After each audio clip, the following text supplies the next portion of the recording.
अभ्यास 2.2 हम सॉल्व कर रहे थे। पिछली वीडियो में क्वेश्चन नंबर 8 तक सॉल्व कर लिए थे। ठीक, क्वेश्चन नंबर 9 से आ जाओ।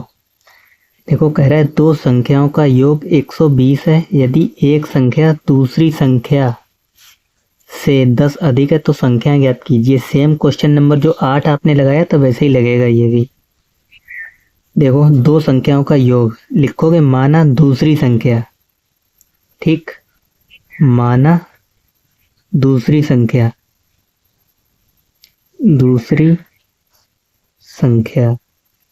बराबर x। सर, दूसरी क्यों मानी, पहली क्यों नहीं x मान सकते थे? इसलिए नहीं मानी हमने, इसलिए दूसरी मानी क्योंकि यहाँ पे कह रखा है यदि एक संख्या जो है दूसरी संख्या से 10 अधिक है। ठीक, यानी एक संख्या तो हमें मालूम है, तब पहली संख्या एक संख्या, तब पहली संख्या। ठीक, पहली संख्या की जगह आप एक भी लिख सकते हो। ठीक, तो पहली संख्या क्या हो जाएगी, इससे 20 अधिक है। कह तो रहा है एक संख्या दूसरी से 10 अधिक है तो x प्लस 10 पहली संख्या ये हो जाएगी।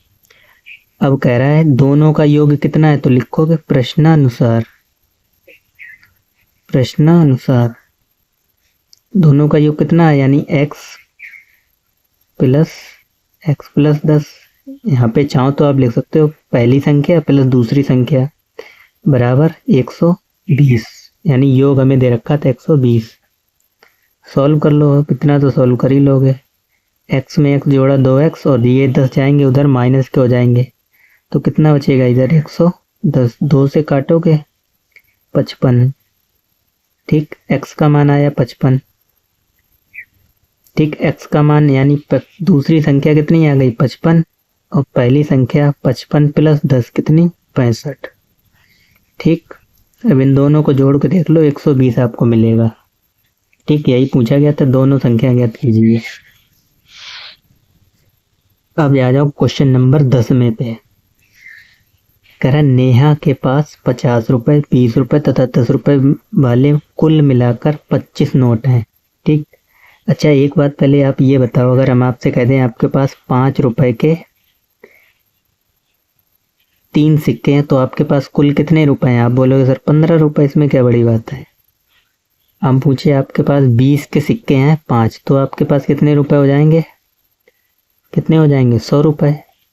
ऐसे ही हम पूछे आपसे आपके पास 2 रुपए के x सिक्के हैं तो कितने सिक्के हो जाएंगे, यानी कुल कितने रुपए हो जाएंगे 2x। ठीक, अच्छा ये बात समझ में आ गई होगी। अब ये समझो, यहाँ पे तो ये कितने थे, ये सब रुपए थे। ये क्या थे, ये सब रुपए थे और ये सिक्के थे। ठीक, ये सिक्के थे और ये कुल रुपए आएंगे, कुल रुपए। ठीक, अब इससे क्वेश्चन आपको अच्छे समझ में आ जाएगा। अब क्वेश्चन में हमसे कह रहे हैं नेहा के पास 50 रुपए, 20 रुपए तथा 10 रुपए वाले कुल मिलाकर 25 नोट हैं। यानी हमें मालूम नहीं है 50 के कितने नोट हैं, 20 के कितने नोट हैं और 10 के उसके पास कितने नोट हैं। हमें ये मालूम है कि हाँ कुल 25 नोट हैं। ठीक, और रुपए भी मालूम है, कुल कितने रुपए हुए 590 रुपए बन जाते हैं उसके पास अगर ये नोट हैं। ठीक, कह रहा है यदि 50 रुपए और 20 रुपए वाले नोटों की संख्या में 3:5 का अनुपात है तो प्रत्येक प्रकार के नोटों की संख्या ज्ञात कीजिए। ठीक, यानी जो 50 रुपए के नोट हैं वो 3 के अनुपात में और 20 रुपए के जो नोट हैं वो 5 के अनुपात में, लेकिन 10 रुपए के नोट के अनुपात हमें मालूम है नहीं मालूम है। ठीक, तो सबसे पहले हम इन्हीं को मान लेंगे, किसको, इन दोनों का अनुपात मान लेंगे। तो लिखोगे माना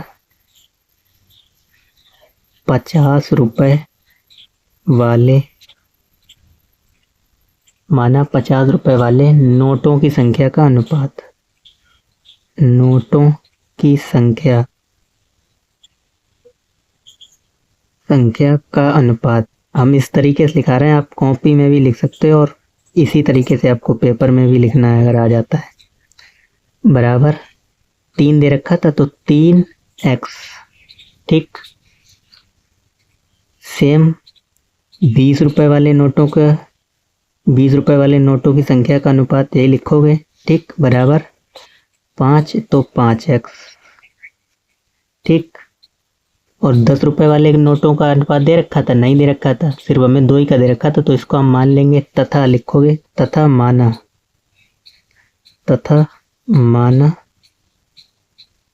10 रुपए वाले नोटों की संख्या का अनुपात कितना? 22। ठीक, तो ये क्या चीज हो गई? ये सब नोट हो गए। 50 रुपए के कितने नोट? 3x। 20 रुपए के कितने नोट? 5x। और 10 रुपए के कितने नोट? 22। ठीक, अब लिखोगे प्रश्नानुसार हमसे क्या कह रहा था कि कुल कितने नोट थे? 25 नोट हैं। ठीक, तो इन सब के बराबर आपको क्या लिखना है? 25 नोट। इन सब को जोड़ के 25 नोट लिखना है। 3x प्लस 5x प्लस भाई बराबर 25। ठीक, 3 और 5 8x प्लस भाई बराबर 25। अब क्या करो, 8 को उधर ले जाओ तो भाई का मान आ जाएगा 25 माइनस 8x। ठीक, पहले यहाँ तक समझ लो, फिर आगे करते हैं। और इसको मानोगे चाहे ऐसा ही रहने दो। ठीक, यहाँ तक तो किसी कोई दिक्कत नहीं होगी। अब आगे आ जाओ। अच्छा, फिर हमसे कह रहा है जिनका कुल मूल्य 590 रुपए है। ठीक, फिर पुनः लिख लोगे प्रश्नानुसार।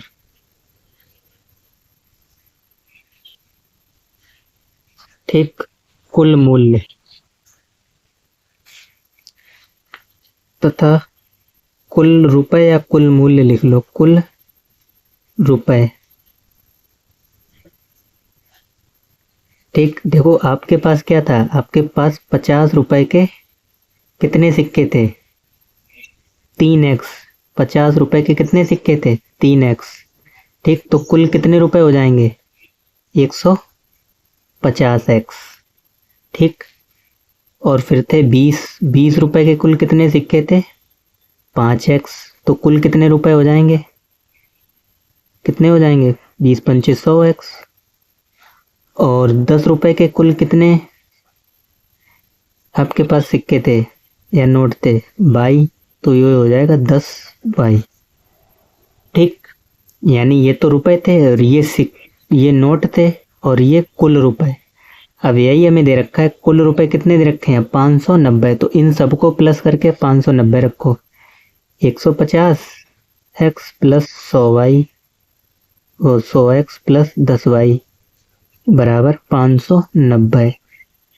ठीक, जिनको ना समझ में आए तो दोबारा वीडियो को पीछे करके आसानी से देखो, दोबारा समझ में आ जाएगा।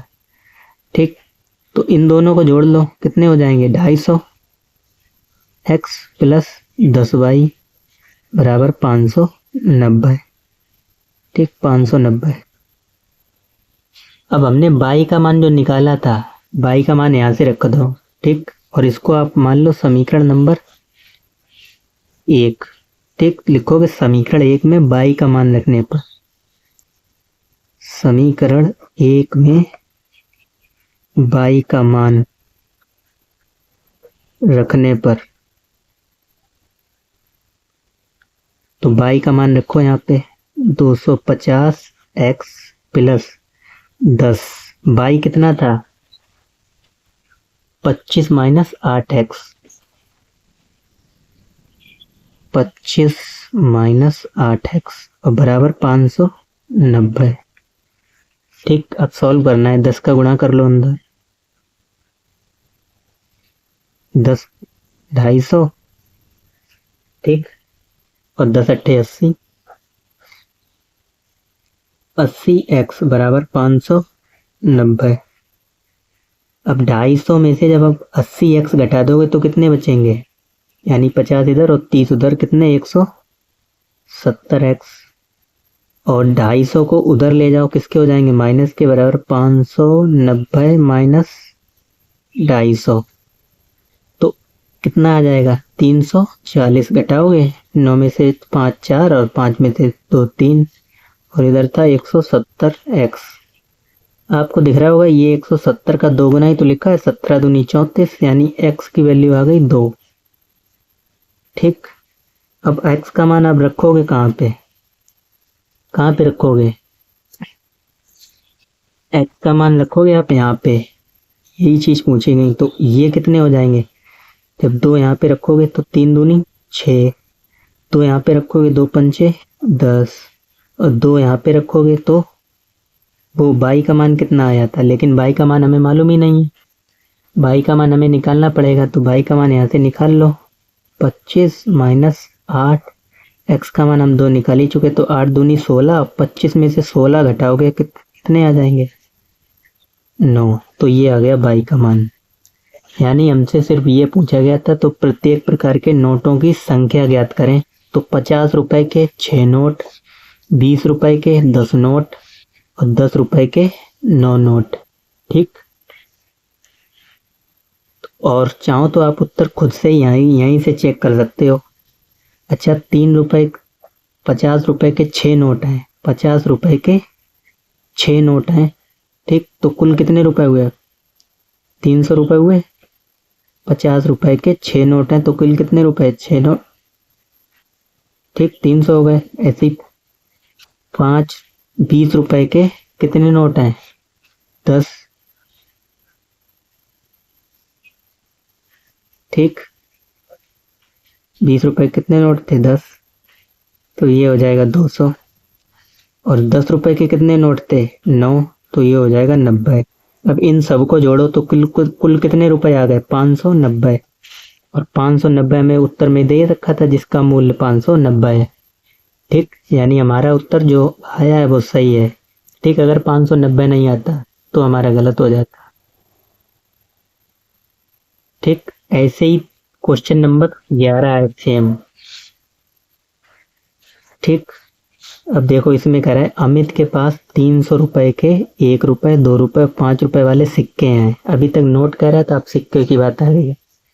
ठीक, कह रहा है 2 रुपए वाले सिक्कों की संख्या 5 रुपए वाले सिक्कों की संख्या की तिगुनी है। ठीक, यानी जो 2 रुपए वाले सिक्के हैं उनकी संख्या तिगुनी है किससे? 5 रुपए वाले सिक्कों की संख्या से।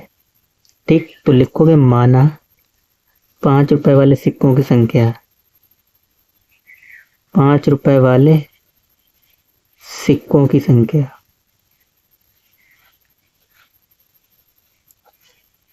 सिक्कों की संख्या बराबर x। ठीक, अगर 5 रुपए वाले सिक्कों की संख्या x है तो 2 रुपए वाले सिक्कों की संख्या क्या हो जाएगी? यानी तिगुनी है, तो 3x। ठीक, तब 2 रुपए वाले सिक्कों की संख्या, 2 रुपए वाले सिक्कों की संख्या क्या हो जाएगी? बराबर 3x। ठीक, पहले इस लाइन को ध्यान से समझो तो आगे समझ में आएगा फिर। ठीक, वही हमने कर ली है। 2 रुपए वाले जो सिक्कों की संख्या थी वो 5 रुपए वाले सिक्कों की संख्या की तिगुनी थी। ठीक, अब आगे आ जाओ। 1 रुपए और 2 रुपए की तो बात हो गई, लेकिन 5 रुपए वालों की संख्या कोई जिक्र ही नहीं हुआ। तो लिखोगे माना 5 रुपए वाले सिक्कों की संख्या तथा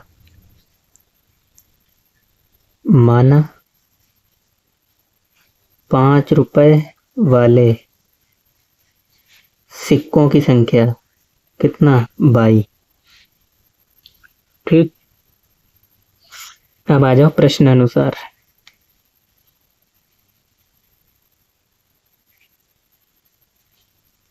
हमसे कह रहा है 1 रुपए 2 रुपए और 5 रुपए वाले, ठीक, यानी और सिक्कों की कुल संख्या 160 है। कुल सिक्के दे रखे हैं 160, यानी इन तीनों को प्लस कर लो तो कितने हो जाएंगे? 160। कुल सिक्के या सिक्कों की कुल संख्या, सिक्कों की कुल संख्या बराबर कितनी दे रखी है? 160। और ये हमने सिक्के ही तो निकाले हैं, तो इनको जोड़ लो। x प्लस 3x प्लस 22 बराबर 160। कितने हो जाएंगे? 3 और 1 4, 4x प्लस 22 बराबर 160। तो 22 बराबर 160 माइनस 4x। ठीक, अब कह रहा है अमित के पास कुल 300 रुपए हैं, ठीक, तथा कुल रुपए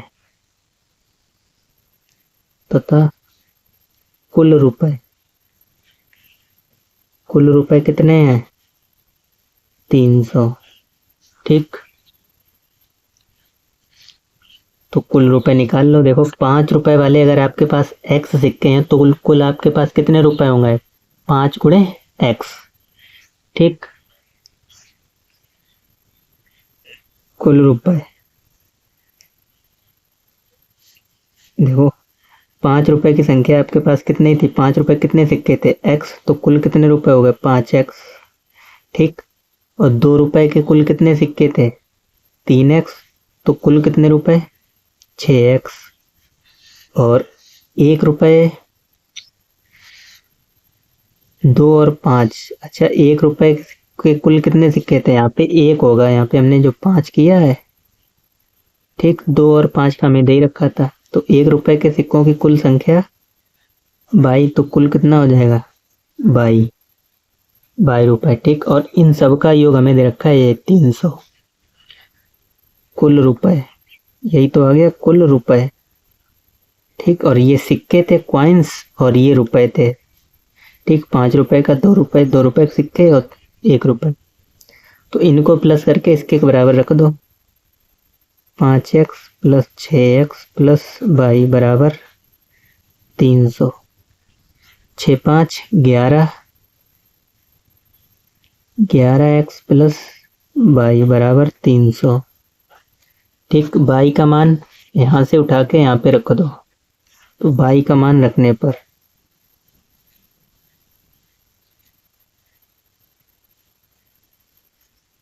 तो 11x प्लस 22 का मान कितना है?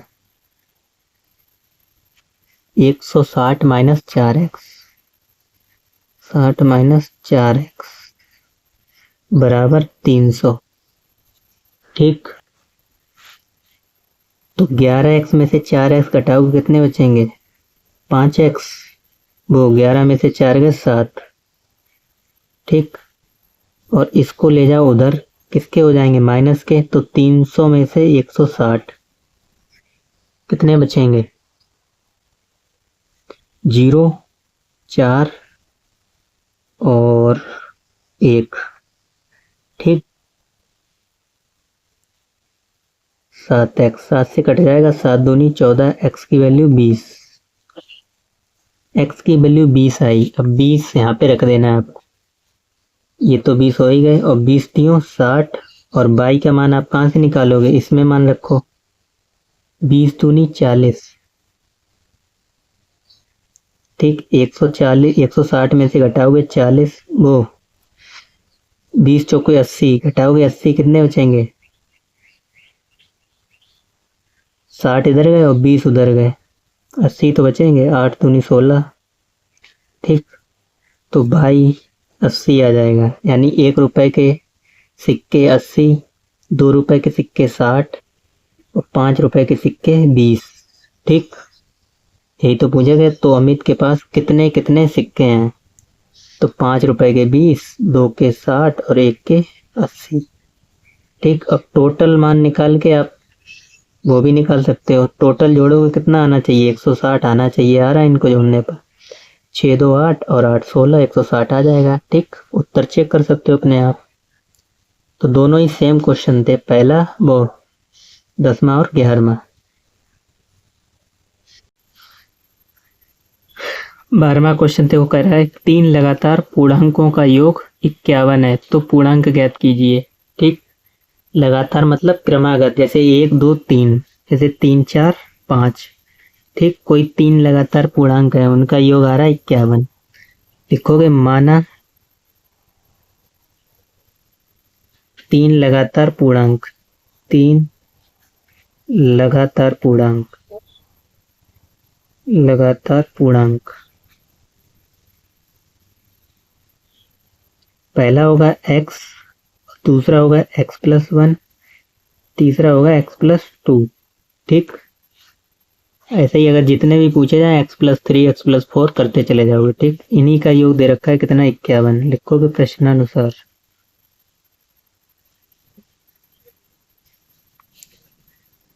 x+x+2 प्लस x+2 बराबर 51। तो x और x कितने x, 3x, 1 और 2 3 बराबर 51।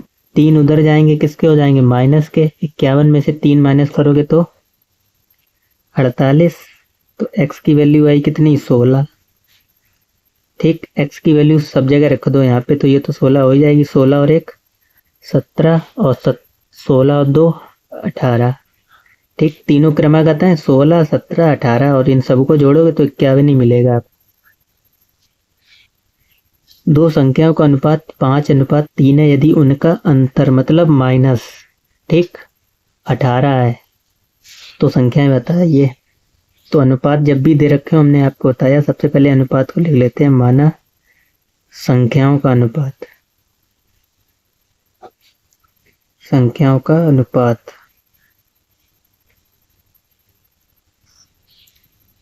5x और 3x। ठीक, यदि उनका अंतर तो प्रश्नानुसार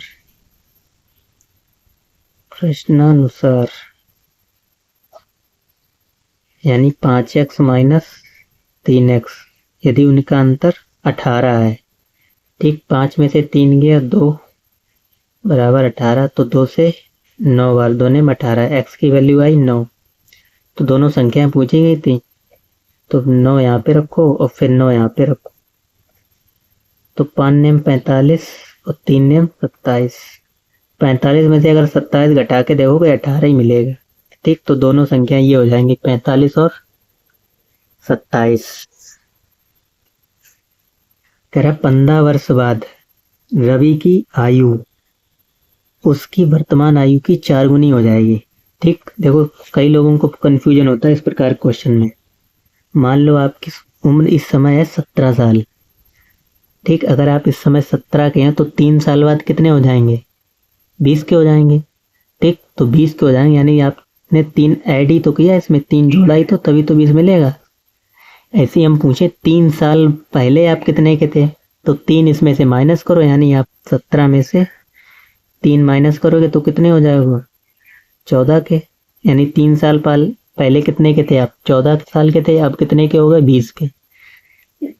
एक चीज आप नोट करके लिख लेना, जब भी क्वेश्चन में आए बाद की बात तो बाद के लिए प्लस, और जब भी आए पहले तो पहले के लिए माइनस। ठीक, यहाँ पे हमने पूछा था आपकी 3 साल पहले उम्र क्या थी, तो आपने माइनस किया, और बाद की पूछा जाए तो प्लस कर देना उसी में। ठीक, अब क्वेश्चन पे आ जाओ। कह रहा 15 वर्ष बाद रवि की आयु, 15 वर्ष बाद कह रहा है, अभी तो हमें मालूम नहीं रवि की आयु कितनी है। कह रहा 15 वर्ष बाद रवि की आयु उसकी वर्तमान मतलब इस समय आयु से 4 गुनी हो जाएगी। तो रवि की वर्तमान आयु क्या है, यानी इस समय की पूछी गई। ठीक, तो लिखोगे माना रवि की वर्तमान आयु, माना रवि की वर्तमान आयु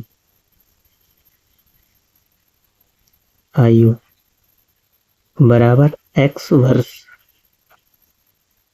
ठीक, माना रवि की वर्तमान आयु बराबर x वर्ष।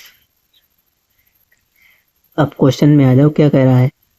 अच्छा, अगर इस समय उसकी आयु x वर्ष है, जैसे आपकी आयु उस समय x साल है, तो 15 साल बाद आपकी क्या हो जाएगी, x प्लस 15 साल। ठीक, तो 15 वर्ष बाद, तो देखो यहाँ पे बाद आ रहा है तो प्लस लगेगा। 15 वर्ष बाद रवि की आयु कितनी हो जाएगी, x प्लस 15 वर्ष। ठीक, 15 वर्ष बाद रवि की आयु उसकी वर्तमान आयु से 4 गुनी हो जाएगी। तो प्रश्नानुसार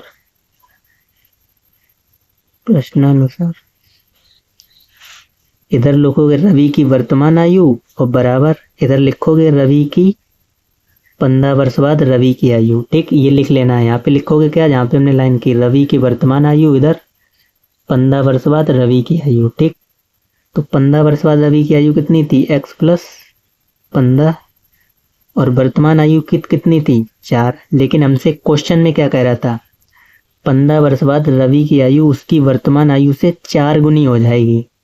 तो 4 का गुणा आप इसमें करोगे, x में वर्तमान आयु, ठीक, और बराबर 15। ठीक, अब इसको सॉल्व कर लो, x को इधर लेके आओ, माइनस के हो जाएंगे, तो 4x में से x माइनस करो और इधर 15, 4x में से x घटाओगे 3x और इधर 15, 3 से काटोगे 5 बार, यानी x की वैल्यू कितनी आई, 5 वर्ष। तो हमसे वर्तमानी आयु पूछी गई थी, तो वर्तमान आयु कितनी आ जाएगी, 5 साल। ठीक, लिख दोगे नीचे, अतः रवि की वर्तमान आयु बराबर 5 वर्ष। अब एक क्वेश्चन रह गया, क्वेश्चन नंबर 15, आप खुद से करोगे होमवर्क में। ठीक।